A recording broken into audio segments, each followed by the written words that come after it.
Salut tout le monde, alors qu'il n'y a plus aucun arbre derrière moi, nous allons parler d'une arme qui peut faire bien plus que ça.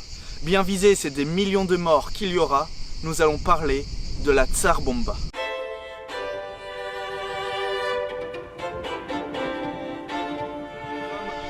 Tout d'abord, mettons-nous dans le contexte. Nous sommes en pleine guerre froide. Les États-Unis et l'URSS se font la course sur à peu près tout, pour surpasser l'autre sur le plus de points possible.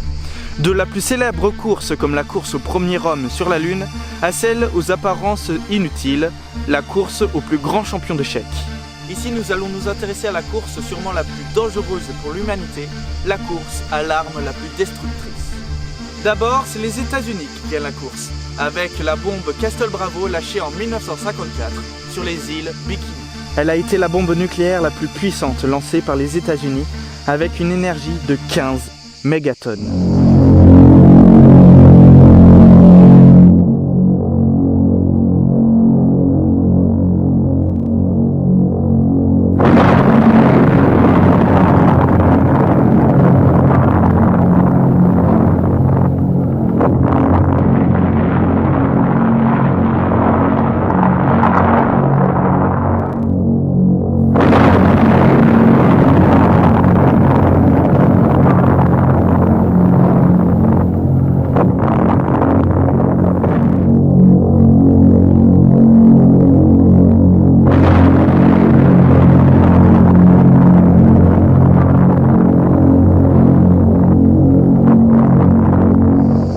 À titre de comparaison, la bombe Fat Man, la bombe américaine larguée sur la ville d'Hiroshima en 1945, a lâché une énergie de près de 20 kilotonnes. Il faut également savoir que Castle Bravo a tellement été médiatisé qu'une entreprise s'est pris de l'affaire pour créer le maillot de bain célèbre, le Bikini. Bikini qui, je le rappelle, est l'île où Castle Bravo a été déclenché. L'entreprise a également créé un slogan pour lancer son maillot de bain Bikini. Le slogan qui est « La première bombe anatomique ». Mais hélas, cette course à l'arme la plus destructrice continue et trouve son point culminant le 30 octobre 1961 quand explosa la plus grosse bombe atomique jamais conçue par l'homme. Cette bombe a été baptisée Tsar Bomba ou Reine des bombes et elle avait une puissance de 57 mégatonnes, soit une puissance 3300 fois supérieure à celle lancée sur Hiroshima. Tsar Bomba fut la bombe la plus ravageuse jamais utilisée par l'être humain.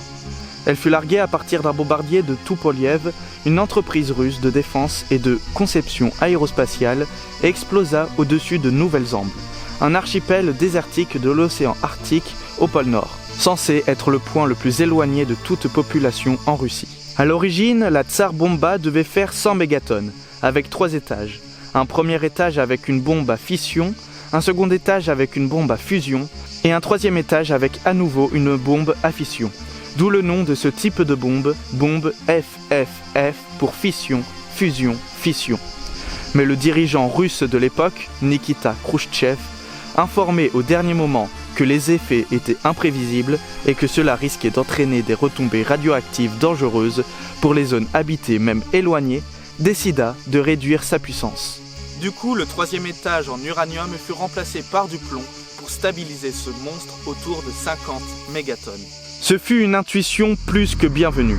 Les effets de cette machine de mort dépassèrent toutes les prévisions.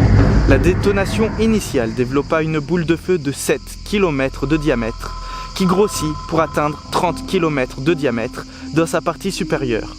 Le champignon atomique monta jusqu'à 64 km d'altitude, soit près une altitude supérieure à 7 fois l'Everest, avec une intensité lumineuse telle qu'elle fut visible à plus de 1000 km à la ronde.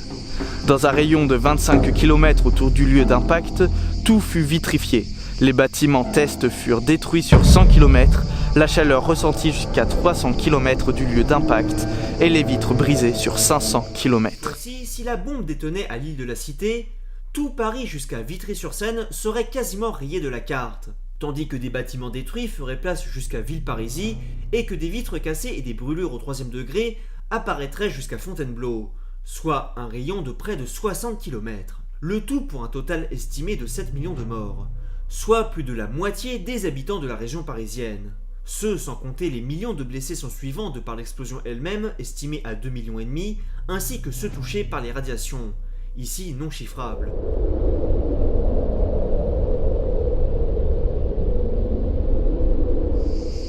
Après cela, la course à la plus grosse bombe atomique s'arrêta enfin, dû aux effets que cela pouvait avoir et également à un incident qui a failli virer à la catastrophe.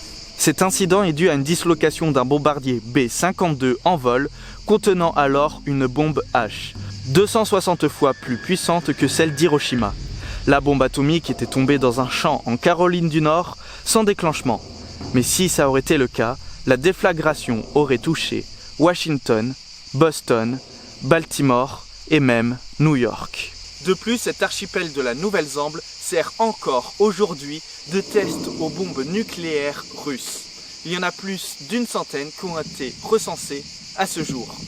Mais il sert également de cimetière aux déchets radioactifs russes.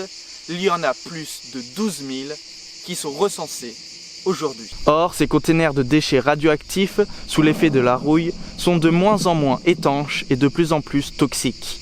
Les poissons continuent de circuler autour de cet archipel, les courants marins de faire circuler l'eau irradiée, les vents de faire circuler l'air radioactif, et l'effet de l'explosion Tsar Bomba se fait encore sentir de nos jours sur la faune et la flore alentour. Quant à un des concepteurs de la Tsar Bomba, le physicien Andrew Sakharov, au vu du monstre qu'il a créé, il deviendra un fervent défenseur de l'interdiction de la bombe nucléaire et de la liberté en Russie.